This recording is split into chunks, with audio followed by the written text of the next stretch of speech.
And more than anything, living in Australia for over 2.5 years now has just made me realize how much I appreciate that I did come from the US, and here's how moving to Australia changed me. Hey, what's up you guys? Ashleigh here. Welcome back to the channel. If you're new here, make sure to subscribe, give this video a like, and leave a comment because it does mean a lot to me. Definitely goes a long way, so I do appreciate you. If you want to learn a little bit more about me, I do a lot of vlog content. I am a marine biologist full-time, but do social media stuff on the side for fun. It's my creative outlet, so if you want to explore more of that, up here, down the sidebar, you know the drill, and let's get into it. I was feeling inspired. I was at a coffee shop today here in Melbourne, and I was like, you know what? I don't think I've thought of this video idea before, and I want to film it ASAP, and here we are. So here's how I've changed as a person since moving to Australia from the US.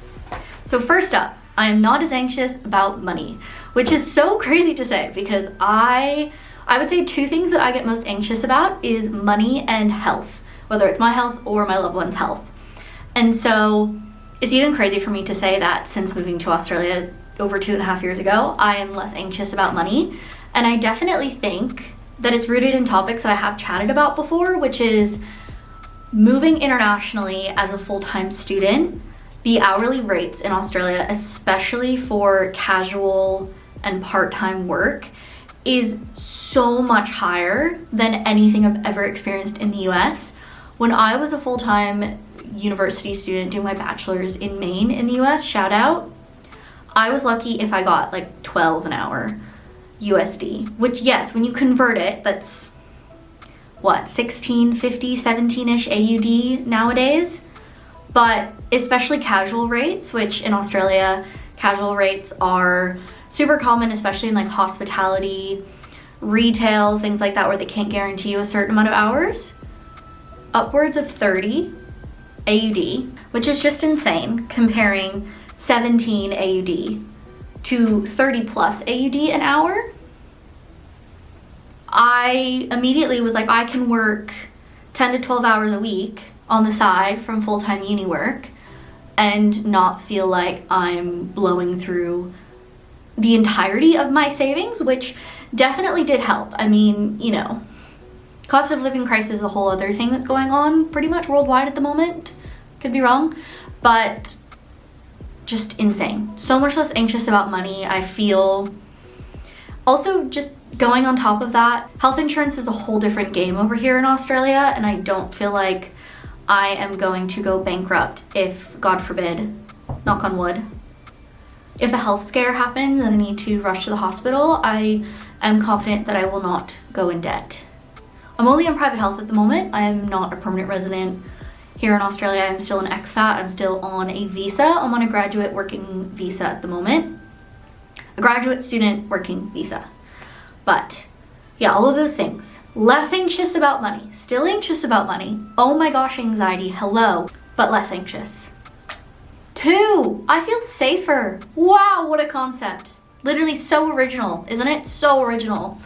I'm not getting political here. If you want to get political in the comments and give me some engagement, thank you, appreciate you. But just overall, especially as a woman, I feel so much safer. Even in like rural towns or places that I'm like just not really familiar with, or in the city here, like I just feel so much safer overall, especially as a woman. And I mean the rights here for women, nice. So, okay, moving on. Don't want to get too political. 3, I feel like overall I've embraced the Australian slower way of life more than I ever thought was possible.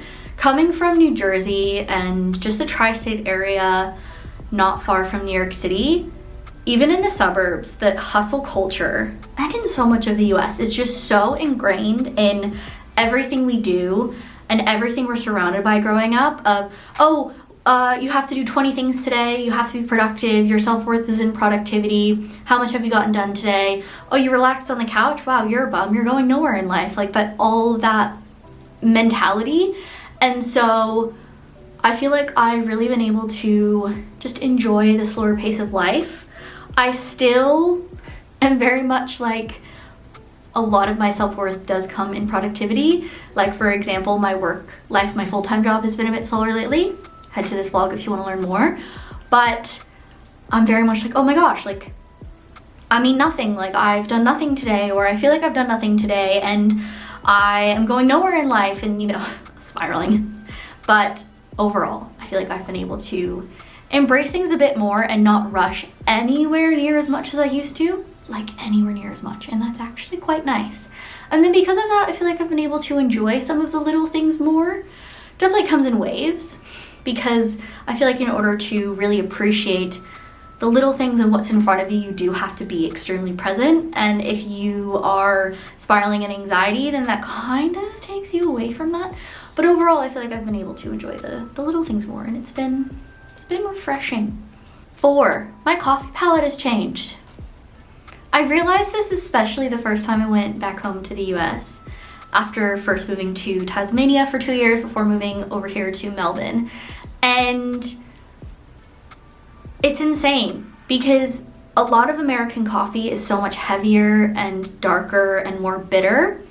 Same with the UK. Oh my gosh, when I went to the UK, I've vlogged all of these things too, which is kind of crazy to me that I've been vlogging for almost 4 years now, which is crazy. So thank you if you want to like follow me and keep up with my life on the internet. Still kind of a weird concept, but I mean, here we are. Clearly I enjoy it. And just UK coffee was, I never had like such consistently bad coffee in such a long time. I've never been so consistently sad with coffee than when I was in the UK. I'm sure there's some great coffee in the UK, but I struggled hardcore. I did love, shout out the Gentleman Barista, their coffee roaster. They provide a lot of coffee. They have their own cafes, at least in London where I went, and then they provided some to like more rural towns in the UK, at least like central southern England. I feel like Australian coffee is, not only are the standards here a lot higher, which I'm sure I could do a whole video about. I did talk about Melbourne coffee culture and just Australian coffee culture in general, and like, is it overhyped and all of that in a video as well, so if you want to go check that out. But overall, the espresso especially is a little bit on the lighter side and kind of focuses more on the flavors and the notes, whereas I feel like a lot of coffee in the US especially is just essentially just like rocket fuel, just to be like, okay, here's caffeine, like get through the day, have fun, not necessarily about what are the notes, what are this, what are that. And obviously it's amped up times 20,000 being here in Melbourne, which, is it still considered like one of the coffee capitals of the world? I don't know. I feel like I should know that, but I don't know. I feel like everyone's opinion's different. Anyway, coffee palette has definitely changed, and I much prefer Australian coffee and the Australian coffee standards. And then kind of going off that is number 5, which is my accent. So funny because I lived in New Zealand for 6 months. So difficult to pick up anything like of a Kiwi accent. One of my professors, when I was doing a semester abroad at Otago, University of Otago down in Dunedin, shout out, American, had been living in New Zealand for well over 20 years. Perfect American accent. Like married Kiwi and everything, has Kiwi kids. Perfect American accent. This is so crazy. But the Australian accent I've definitely found is easier to pick up on, which I feel like is similar to different aspects of other accents, like different American accents I'm sure are easier to pick up on versus others. And people have like commented about it. Like if I watch back old footage of myself, I can definitely tell my accent's changed a little bit. It's nothing drastic. Like I still very much sound American, but it's really interesting. Like I don't really know how to explain it. So those who have been watching me for a while, how has my accent changed? Like how would you describe it? Because I can tell that mine's changed, but I don't really know how to explain it.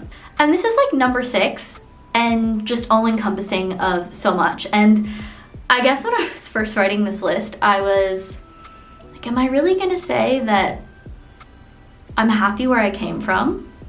The answer is yes. You know, America, the United States specifically, gets so much slack. A lot of it very well deserved. Don't you worry, a lot of it very well deserved. But like most countries, most places in the world, there's the positives, there's the negatives. And more than anything, living in Australia for over 2.5 years now has just made me realize how much I appreciate that I did come from the US and the different beliefs and values that were instilled in me from a young age that I feel like aren't as prioritized here in Australia. And I feel like this could be a whole other video in and of itself, but I feel like being raised American in the US, we're raised a lot more like, share your opinions. We want to hear your opinions. Tell me about it. Like, your voice matters. It's okay to be opinionated. It's okay to disagree with someone. It's okay to love something or not love something. Again, done in a respectful manner. But I feel like just not having a fear of sharing your opinions and standing out was instilled in me at a young age growing up in America, whereas I feel like here in Australia, with tall poppy syndrome, which I've talked about so many times, I don't think recently though, I cannot imagine growing up in a country that has tall poppy syndrome so heavily instilled in its culture. Like, if you stand out, oh, screw you, we don't want you. Kind of mentality, not always that like exaggerated in the slightest. But I feel like especially in Tasmania, I got that because I very much challenged the norm a lot when I lived there, and I feel like I upset people or ruffled some feathers for being different. And I did chat about my time in Tasmania, why I left, kind of my opinions about living there specifically as an American here. But just the tall poppy syndrome thing is so interesting to me. I have gotten comments being like, oh, that's not a thing, that's not a thing, that's not a thing. Well, you can think that, and that's okay. But I mean, I find it so overwhelmingly obvious sometimes. Well, actually, for those who are unfamiliar, tall poppy syndrome, I will include a graphic or a text of some sort here to explain it a bit. But it's basically, if you're in a field of poppies, in a field of flowers, and one grows taller than the other, you snip it down, you cut it off, so that they're all even, they're all equal.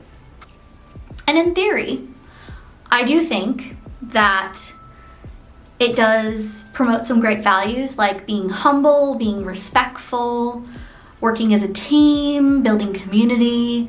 However, I disagree with the mentality that just because someone shares their opinions or isn't afraid to show confidence in any way, that means that they deserve to be cut down like a tall poppy. And I'm gonna leave that there because I could rant on this topic forever and ever.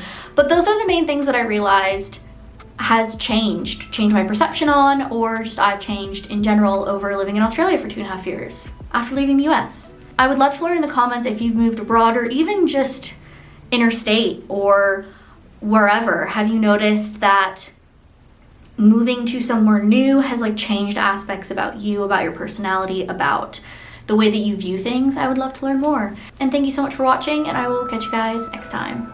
Bye!